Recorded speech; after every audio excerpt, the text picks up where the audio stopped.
So today we study about projectile. I have given notes of projectile. So first is projectile.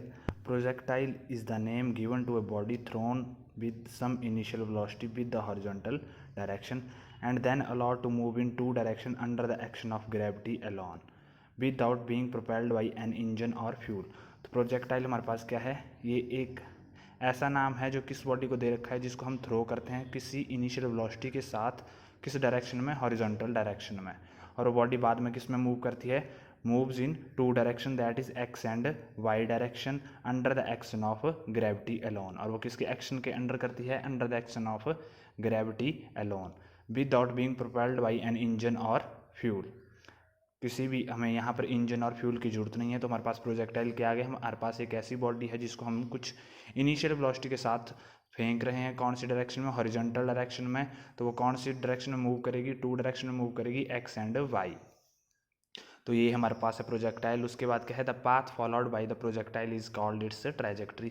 तो जो path follow कर रहा है कोई भी प्रोजेक्टाइल उसको हम क्या बोलते हैं, ट्रैजेक्टरी। ठीक है। तो अगर मैं किसी पत्थर को ऊपर की तरफ फेंक रहा हूँ तो वो कुछ जो भी पाथ ट्रैवल कर रहा है और जितनी देर तक वो मोशन में रह रहा है उसको हम क्या बोलेंगे, trajectory of projectile. For example, a body dropped from the window of a moving train. तो अगर मैं किसी बॉडी को कहाँ से ड्रॉप करता हूँ, विंडो, खिड़की से ट्रेन की, तो वो भी क्या है, कौन सा मोशन शो करेगी, प्रोजेक्टाइल मोशन। ठीक है। Second is a bullet fired from a rifle. तो अगर किसी बुलेट को हम फायर कर रहे हैं राइफल से, वो भी क्या है, projectile motion. Third is a piece of stone thrown in any direction. तो अगर किसी पीस ऑफ स्टोन को हम किसी भी डायरेक्शन में फेंकेंगे वो भी क्या है, हमारे पास प्रोजेक्टाइल। तो प्रोजेक्टाइल तुम्हें पता लग गया, किसी बॉडी को जब हम फेंक रहे हैं हॉरिजॉन्टल डायरेक्शन में तो वो क्या फॉलो करेगी, टू डायरेक्शन में मूव करेगी, एक्स एंड वाई। ठीक है, टू स्पेस में, और under the action of gravity alone. और किसके एक्शन के अंडर करेगी, ग्रेविटी के, विदाउट बीइंग, और हमें यहाँ पर किसी भी इंजन और फ्यूल की जरूरत नहीं होगी। तो जो प्रोजेक्टाइल है हमारे पास वो मूव्स करता है under the combined effect of two velocities. तो जो प्रोजेक्टाइल है हमारे पास वो दो वेलोसिटीज़ की वजह से मूव करता है। तो first is a uniform velocity in the horizontal direction which would not change provided there is no air resistance. ठीक है। तो फर्स्ट हमारे पास आ गई uniform velocity in horizontal direction, that is ये यहाँ पर हम देखो एक प्रोजेक्टाइल फायर कर रहे हैं हॉरिजॉन्टल में। ठीक है, हॉरिजॉन्टल प्रोजेक्शन दे रखी है उसको। तो हम हमारे पास क्या है, यहाँ पर जो इसकी यूनिफॉर्म वेलोसिटी है इन the horizontal direction that is you, वो क्या रहेगी, कांस्टेंट रहेगी। वो क्या रहेगी, कांस्टेंट रहेगी। मतलब एक्सेलरेशन जो होगी हॉरिजॉन्टल डायरेक्शन में वो क्या हो जाएगी, हमारे पास जीरो हो जाएगी। तो यही भी ये बोल रहा है कि uniform velocity in the horizontal direction which would not change provided there is no air resistance. तो जो हमारे पास जो यूनिफॉर्म वेलोसिटी होगी हॉरिजॉन्टल डायरेक्शन में दैट इज़ स्मॉल यू, वो हमारे पास क्या रहेगी, कांस्टेंट रहेगी और वो चेंज नहीं होगी। Second is uniformly changing velocity that is increasing और decreasing in the vertical direction due to gravity. और दूसरी हमारे पास क्या है, यूनिफॉर्मली चेंजिंग वेलोसिटी, जो हमारे पास यहाँ पर वेलोसिटी चेंज हो रही है that is this is denoted by D. तो हमारे पास जो वेलोसिटी चेंज हो रही है ग्रेविटी की वजह से वो इंक्रीज भी कर सकती है और डिक्रीज भी करती है, डिपेंड्स अपॉन द ग्रेविटी। ठीक है। तो स्टडी तो हमारे पास दो वेलोसिटीज़ का कंबाइंड इफेक्ट जो हमें प्रोजेक्टाइल के बारे में बताता है। First is uniform velocity along horizontal direction that is u, and another is uniformly changing velocity that is denoted by d, making an angle beta with horizontal direction। ठीक है।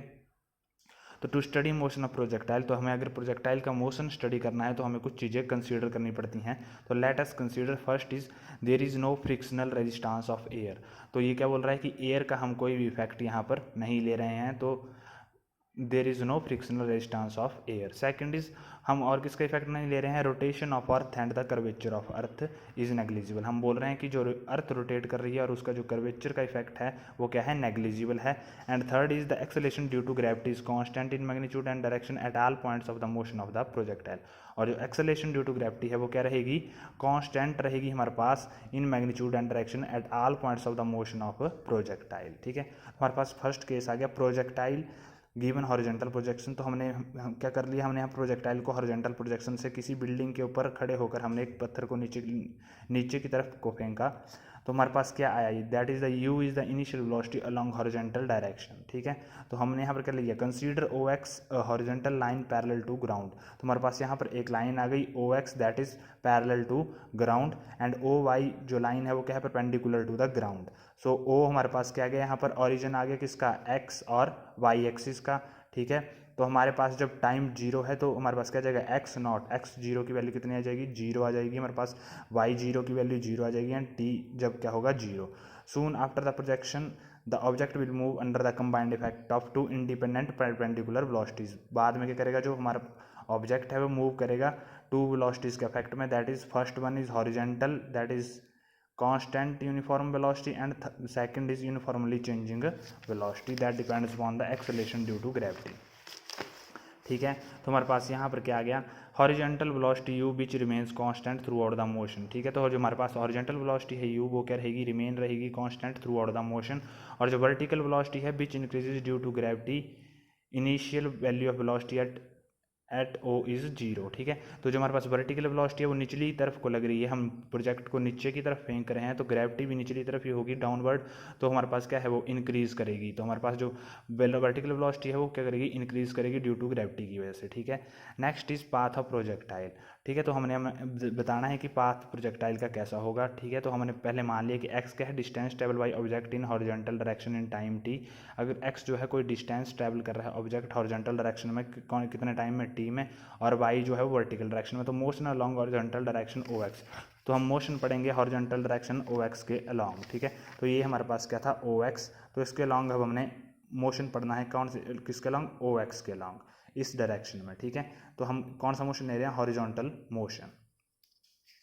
तो हमें पता ही है, क्या पता है हमें, कि हमने पीछे इक्वेशन पढ़ी थी कि S is equal to U T plus half A T square, तो हम उस इक्वेशन को यहाँ पर लगा दिया है हमने यहाँ पर, ठीक है। तो हमने क्या लिख दिया, एस किसके बराबर होता था, X minus X naught, here X naught क्या है हमारे पास जीरो है, और ए एक्स क्या है, क्योंकि हमारी जो वेलोसिटी है वो क्या है, कांस्टेंट है अलॉन्ग हॉरिजॉन्टल डायरेक्शन, तो हमारे पास ए एक्स क्या होगा, जीरो, और यू एक्स क्या है, यू के बराबर। तो एक्स हमारे पास क्या आ गया, X is equal to zero plus U T plus half zero into T square, तो हमारे पास टी के बराबर आ गया। तो ये आपको पता लग गया होना, क्योंकि क्या था, हम मोशन ले रहे हैं अलॉन्ग हॉरिजॉन्टल, जहाँ पर क्या था, यू क्या था हमारे पास कांस्टेंट था, तो ए एक्स हमारे पास यहाँ पर क्या जाएगा, जीरो।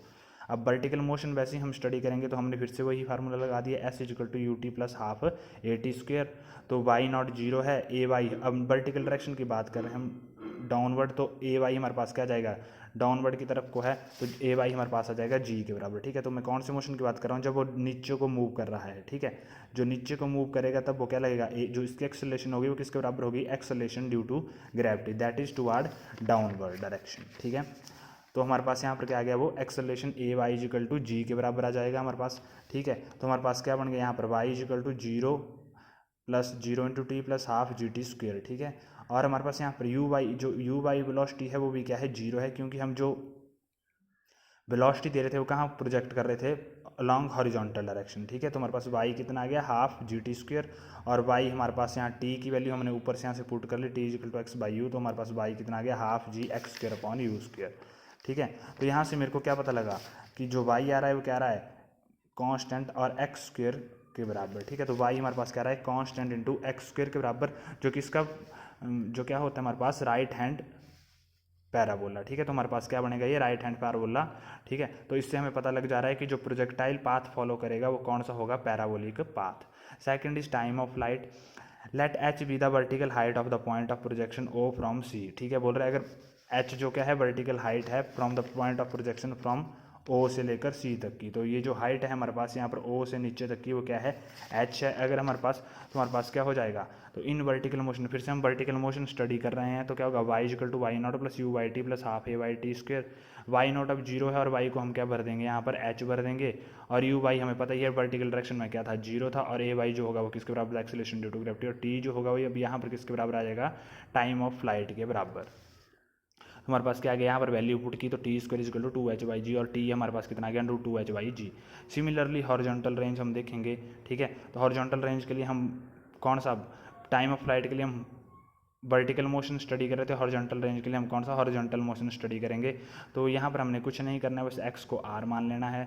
ये हमें पहले से पता था कि यू एक्स यू के बराबर होता है और ए एक्स जो है वो हमारे पास 0 के बराबर है। तो R is equal to U T और टाइम ऑफ फ्लाइट की वैल्यू हमने यहाँ पर भर दी √2h/g। तो हमारे पास यहाँ पर क्या आ गया, हॉरिजॉन्टल रेंज। ठीक है, वैसे हम वेलोसिटी भी निकाल सकता हूँ मैं किसी भी जगह पर। ठीक है, तो हम वेलोसिटी कैसे निकलेगी, पाइथागोरस थ्योरम से। तो हमारे पास क्या है यहाँ पर वी एक्स यू के बराबर है, वी वाई किसके बराबर है, U Y plus A Y into T. तो हमारे पास वी वाई जी टी के बराबर है। तो हमारे पास जो वेलोसिटी आ जाएगी वो क्या आ जाएगी, √u² प्लस g² t² का √। ठीक है, तो ये हमने यहाँ पर क्या लगा दी, Pythagoras theorem. That is x component and that is y component. तो अगर पाइथागोरस थ्योरम लगाता हूँ तो उसमें हमारे पास वेलोसिटी जो होगी वो ये आ जाएगी। वैसे ही बीटा जो है एंगल है, जो वेलोसिटी बना रही है किसके साथ, हॉरिजॉन्टल डायरेक्शन के साथ। तो हमारे पास बीटा क्या हो जाएगा, tan बीटा। ठीक है, तो दिस इज बीटा। ठीक है, तो हमारे पास tan बीटा क्या हो जाएगा, परपेंडिकुलर अपॉन बेस। तो परपेंडिकुलर हमारे पास क्या है यहाँ पर, V Y upon V X, और वी वाई हमारे पास कितना है, जी टी, और वी एक्स यू के बराबर। तो ये तो था हमारा पहला प्रोजेक्टाइल जिसका नाम था प्रोजेक्टाइल गिवन हॉरिजॉन्टल प्रोजेक्शन।